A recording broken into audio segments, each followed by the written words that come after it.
Se lo hemos dicho hace un momento, este año vuelve la lucha libre mexicana al escenario del Vive Latino y nos hemos querido acercar a este deporte que tuvo un gran apogeo en los años 50 y que hoy parece que resurge con jóvenes que no solo la practican, sino que organizan veladas, David.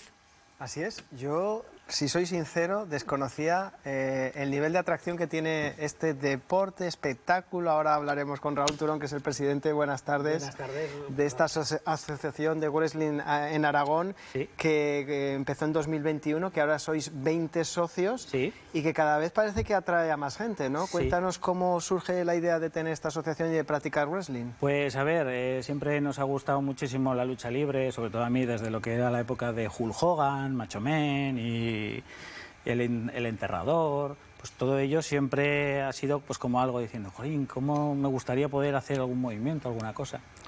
Y a raíz de conocer a varios compañeros, hicimos una asociación a partir fue el 18 de noviembre del 2021, donde creamos lo que ahora conocemos como ACW, Aragón Championship Wrestling.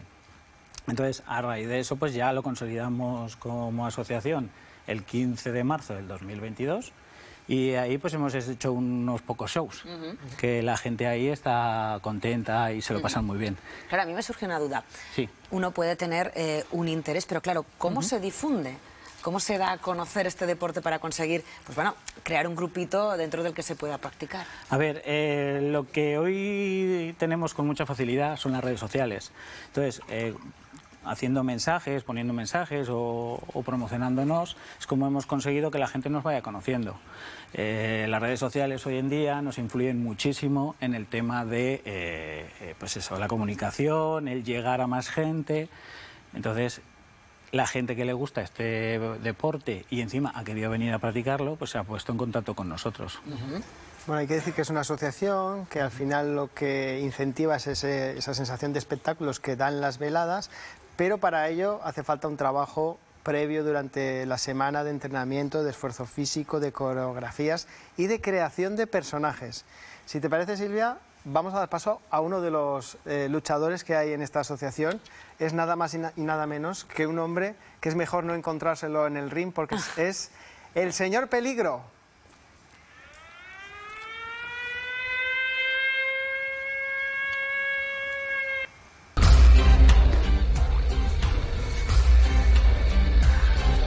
Ahí lo vemos desafiante, Raúl. Imponer, impone. Impone. Sí, sí, sí. Sí, Señor Peligro, bienvenido a Conexión Aragón. Buenas tardes. Buenas tardes. Lo primero de todo, cuéntanos cómo creas este personaje, cómo le das vida y si hay algún movimiento especial que tengas. Pues actualmente el personaje ha evolucionado mucho. Inicialmente mi personaje se basó mucho en los superhéroes.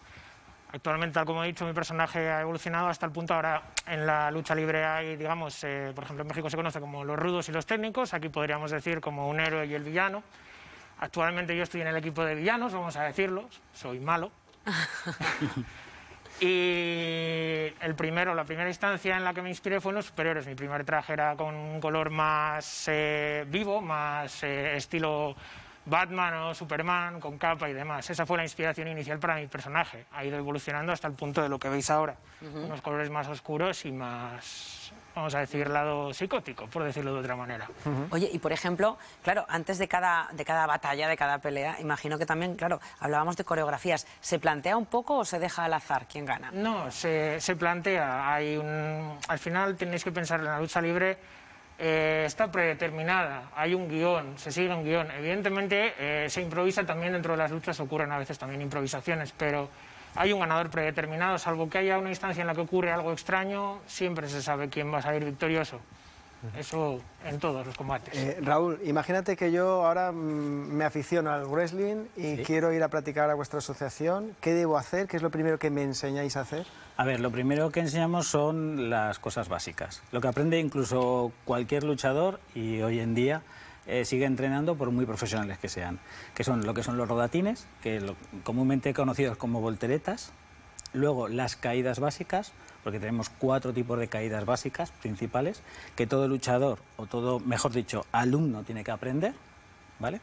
Y luego pues el correr a cuerdas, que son cosas que parecen muy sencillas, cuando la ves, pero no lo son tanto. Tienen su técnica y como todo. Claro, y además tenéis que aprender a hacer determinadas llaves para que queden realistas, pero a la vez no os hagáis daño, ¿no? Claro, aparte de eso, que es mucha técnica, sobre todo, luego también tienes que vender eso. O sea, tienes que se vea creíble al público, ¿vale? Porque digamos que somos como actores, como ha dicho nuestro querido señor Peligro, que son como superhéroes. Entonces, es lo que tienen que aprender. Todo va pues como si fueran especialistas de cine, como si fuéramos especialistas de cine. Claro, ¿y cuánto tiempo pasa, por ejemplo, Peligro, desde que empiezas en esto hasta que tienes la primera pelea? Depende un poquito. En España es un poco distinto frente al resto del mundo. Normalmente en un lugar como México los alumnos muchas veces no pisan un ring, digamos, de manera oficial debutando hasta igual pasados los 3 años de entrenamiento. ¿3 años? Sí, como Claro. mínimo. Al menos en los tiempos más antiguos. A día de hoy, tal como digo, la lucha libre ha evolucionado hasta un punto en el que, por ejemplo, en España tenemos una pequeña diferencia cultural en la que normalmente alrededor de, yo diría que entre unos 8 meses a un año, una persona que ha empezado a entrenar y tiene un buen ritmo y tal como ha indicado antes Raúl, sabe lo básico un poquito, ya estaría preparada para pisar un ring y hacer 4 cosas sencillas sin que suponga un peligro para la otra persona.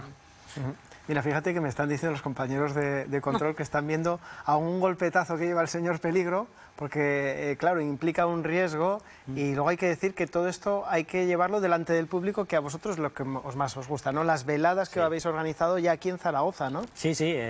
Por ejemplo, el pasado 18 de enero, en el túnel del barrio Oliver, les propusimos de hacer una velada, nos dijeron que sí, que no había ningún problema, nos cedieron el espacio, sobre todo muy agradecidos por ellos que estamos, y les encantó. O sea, fue una cosa, no se esperaban tanto público, tuvimos un aforo de más de 150 personas, los críos, o sea, se volvían locos, animando, abucheando, el público también en general. O sea, todo el mundo disfrutaba o escuchaba cómo eran los golpes, las caídas, los luchadores interpretando, porque eso es lo más importante. Todo luchador tiene que interactuar siempre con el público. Si no interactúas con el público, digamos que se pierde la magia. El público es lo más importante en lo que es la lucha libre. Bueno, pues todo esto, que a priori puede sonar muy exótico, también tiene un componente aragonés. Hablamos con el escritor egeano Juan Herranz y vamos a hablar de su libro Los luchadores de Egea, en el que se rinde un merecido homenaje a 4 grandes deportistas del municipio, especialistas en lucha libre. Buenas tardes. Hola, buenas tardes. Hoy es un tema exótico. ¿Qué le llevó a rescatar y narrar las historias de esos 4 luchadores? Pues hubo un proyecto en el pueblo, en Egea, que se pensaba en hacer un homenaje. De hecho, finalmente se le hizo el homenaje a los 4 luchadores que aparecen en el libro. Y también se promovió la cosa de hacer el libro. Yo estaba por aquel entonces con historias de ficción, pero como comentaban los compañeros que están ahí con vosotros, tiene ese punto de fantasía combinada con un realismo, con algo actoral casi, pues también me atrajo como historia para contar, ¿no? 4 personajes, 4 luchadores de Egea, 4 agricultores jóvenes, chicos, que decidieron en los años 50 emprender la aventura de su vida y convertirse en luchadores y luchar por todo el mundo. Para que la gente se haga una idea, estamos hablando de campeones del mundo. Gente como Félix Lambán, que en 1954 en Barcelona se alzó con ese campeonato del mundo y que además llegó a luchar incluso en el Madison Square Garden, incluso también formar parte de películas también, Juan. Sí, la verdad es que cuando empecé a indagar en la vida de Félix Lambán, de su hermano Emilio, de Antonio Posa, de Antonio Morlans, pues vi que era algo fascinante para su época, ¿no? Años 50, toman el petate, se marchan, se forman en lucha libre en Zaragoza y emprenden la aventura de su vida que les lleva al Madison Square Garden, veladas fascinantes en París con toda la ciudad empapelada con el aviso de las veladas, pero Bruselas, bueno, toda Europa y Asia incluso, o sea, una locura para aquellos años que, por decir una comparación, un viaje de novios era a San Sebastián, ¿no? Entonces esta gente cogía y se iban a recorrer el mundo entero y además volvían al pueblo y la gente los admiraba como héroes porque había muchísima complicidad. Ahora no sé cómo los compañeros que han comentado del wrestling actualmente en Zaragoza o en España, cómo será, ¿no? Pero es que antaño era una crónica que se equiparaba al fútbol. O sea, salían en el Equipo, salían en el Marca, salían en todos los periódicos de tirada nacional de toda Europa y había mucha penetración social de lo que es el wrestling o la lucha libre y realmente era algo pues muy seguido. Claro, estamos hablando de un tema muy específico. Imagino que poder documentarte para escribir esto tuvo que ser complicadísimo. Sí, porque además, claro, bueno, fue hace ya unos años, pero ya pues todos ellos eran ya octogenarios y era complicado. Hablé con muchos de ellos, pero no era fácil siempre. Entonces tuve que tirar mucho de hemerotecas incluso de Estados Unidos, donde rescataba crónicas. Y bueno, Sudamérica también era un filón, porque salían veladas con sobrenombres, alias que les daban una cosa súper rimbombante de el luchador hispano contra el sudamericano, la lucha final. Era alucinante y claro, encontrar esas cosas por ahí por hemerotecas perdidas de medio mundo, pues fue una tarea ardua, pero a la vez muy, muy bonita, sí. Pues muchísimas gracias, Juan. Hay que decir también que este mundo del wrestling llegó aquí gracias al circo, porque fue cuando Félix vio un espectáculo de estos, cuando se enganchó y a raíz de ahí es cuando conectó con el wrestling, ¿no?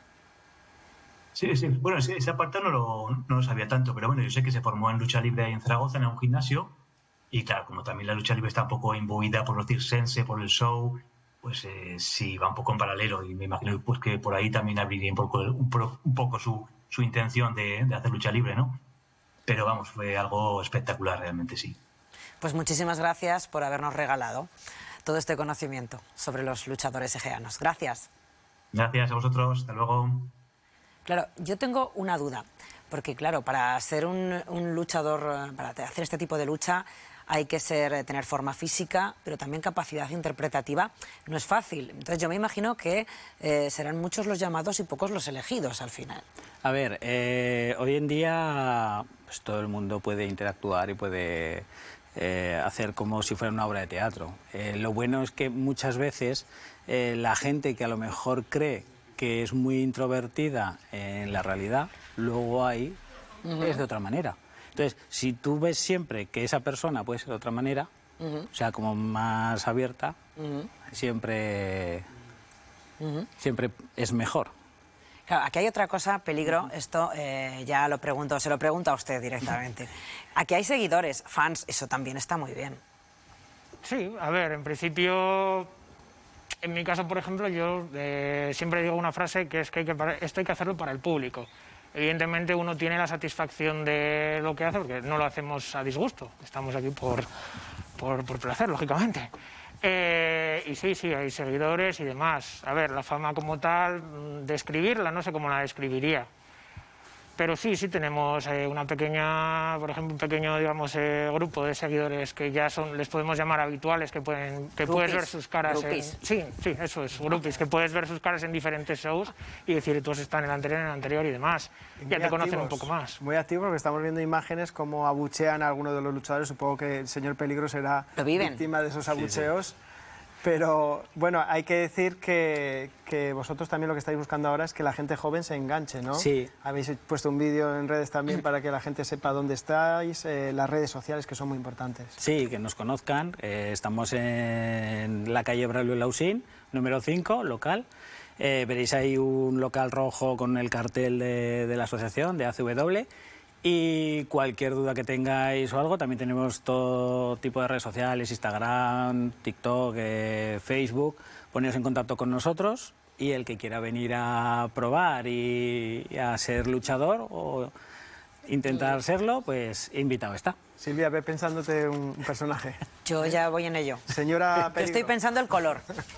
Que señora Peligro, ya hay una señora Peligro. Amarillo, sí, señora. Ya hay una señora Peligro. Bueno, Peligro, señora Peligro. Muy bien. Pues muchísimas gracias a los tres por habernos hecho sonreír esta tarde con este tema. Gracias. Muchas gracias.